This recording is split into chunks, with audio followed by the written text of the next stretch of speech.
Hello guys, and welcome back to the channel. If you haven't already watched the good things that I like about the S1, then make sure that you tune in at the top right corner. If you like your bad news first, then stay put and watch this one, and then you can go back to the good one. Depends on how you like to watch your videos. But yes, unfortunately now is the time that I have to talk about the bad things about the S1. And it's not just things that I don't like, it's just bad things in general. And let's kickstart with the price. Now, it is quite astronomical, the price. It's quite laughable, really, that it is this amount of money. So the car that I'm sitting in at the moment, bearing in mind it isn't a full spec S1, is £32,255 to be around that figure. And that is a lot of money, considering that this is competing with stuff like the Swift Sport, the Fiesta ST, and other cars, to name a few that I can't really think off the top of my tongue. But those cars almost roughly around 18 to 24 grand. I know obviously the ST is 24 grand fully spec'd, and that is still, again, a lot of money, but it's just the way the car market goes. But the S1, however, has been around for a long time. Again, this is in the first generation still. So for it to be that price still is quite staggering. And I actually spec'd up an S1, because we're in a nav one. You can actually get one called Competition. The differences being you've got 18-inch alloys, privacy glass, carbon fibre door mirrors, and some decal on the side of the car, and that equates to over £1,000 more over the nav version, which is probably about right, the things that you get with it. Preferably, I would have spec'd the car in the Competition pack bit, because you get nicer wheels and obviously the carbon door mirrors. So that's what I would have chosen. But with that spec'd up, that's £33,210. Again, it's just crazy. I can't believe it. And that's more down to the fact of the Audi, well, the S1's birth from the beginning. As I explained in the previous video, this has a Quattro system, and the Audi A1 platform has always been front wheel drive. And because I think they never kind of planned ahead, the car was never designed to be four-wheel drive, so they had to work ways around it, and obviously that cost time and money. So that's kind of probably why the car has been priced so high. And then with the price, you kind of think, well, there's plenty of other cars on the market that are faster, like the Golf, more practical again, like the Golf, and you think that you can get them for pretty much a similar price, depending on spec. I mean, pretty much most Volkswagen Group cars, the spec list is crazy, and that's probably the good thing about this, is that there isn't actually that many options to choose from. So you come back to the point where, why would you go and buy an S1 when you can go and buy something more faster, practical, and just a better all-round car? It's a dilemma that Audi have put themselves into, where how can they sell this car? And I think the problem is that people compare it to other cars where they don't actually think, well, hold on a minute, it's actually a good comparison to the S3, because probably the S3 is about 5-6 grand more. So if people are looking to buy an Audi, this is obviously the cheaper option. So you can look at it that way instead of comparing it to other cars. But unfortunately, being a consumer-based market, people don't necessarily think of the brand, they think of what can save them the money. So that's probably a big drawback to this car. Now, obviously, in the video before, I mentioned that the build quality of the car is absolutely staggering in terms of, in a positive view, that's good. But unfortunately, the interior itself is a bit dated. And when I say dated, it looks old in here. There's no real difference from an Audi A1 to an S1. Other than that, you've got S1 in the steering wheel, and of course you can opt for super sport seats with S1 embossed inside them. Other than that, you're pretty much sitting in an Audi A1. And if you look now, again, this car has been around for a long time now. If you look now, the Fiesta ST and even the Swift Sport have had updates now, so the interior is miles better. You can argue that the Swift Sport is not as good, but that's just an opinion that you have. Again, price tells many things.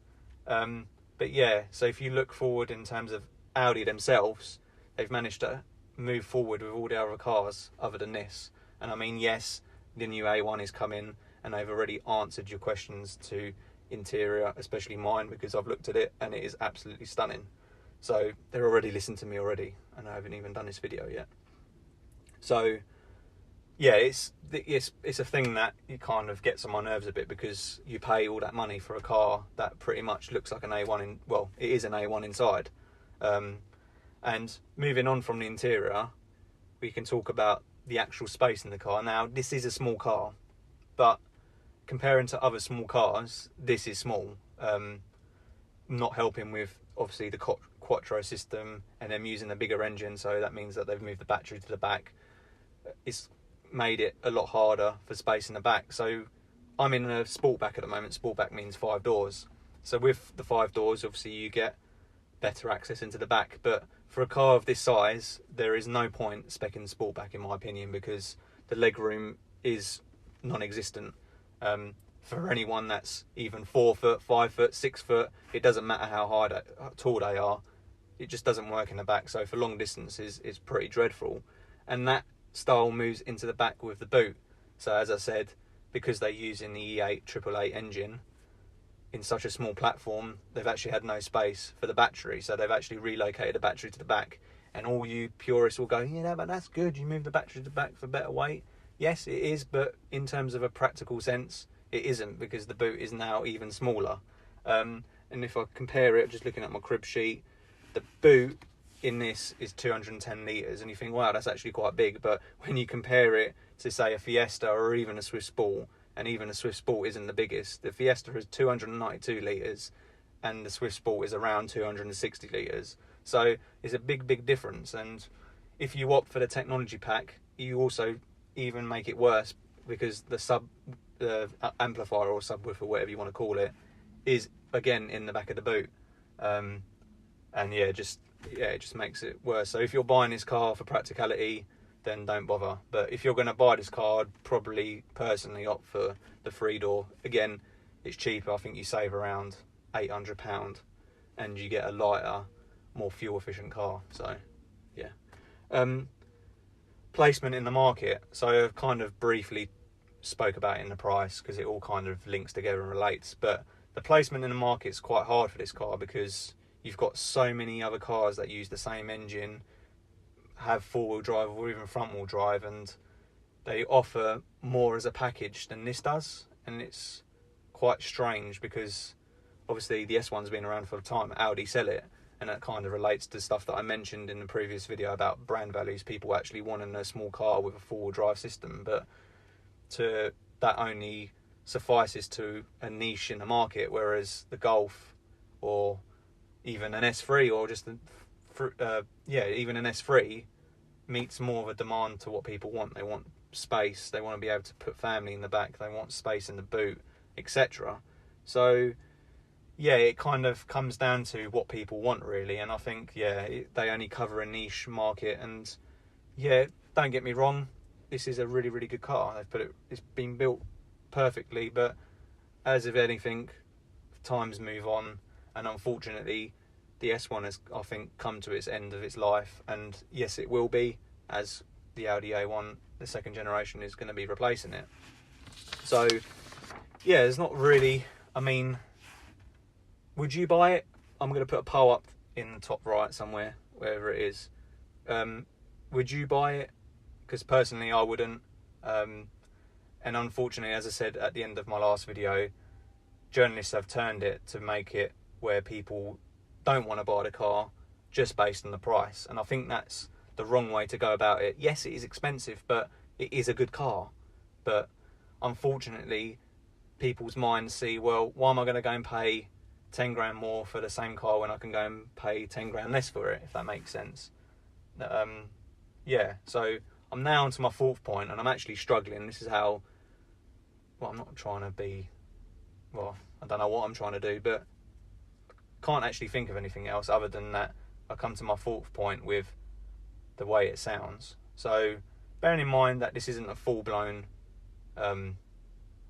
performance Audi, you have obviously the RS packages, and they don't actually offer an RS1, which how can they? They probably struggle to find the market to put an RS1, because you've got the S3, and it'll probably go closer to the S3 and then price wise, this is already expensive, so it'd probably be 3 or 4 grand even more, and then that makes it bloody almost a 40 grand car. So probably there's a reason why the RS1 doesn't exist. But for the S1, I know it's not a full blown RS package car, but the sound itself, I mean, I've been told that it sounds nicer from the outside, but when you sit in the inside, it sounds very monotone. It doesn't sound sporty enough.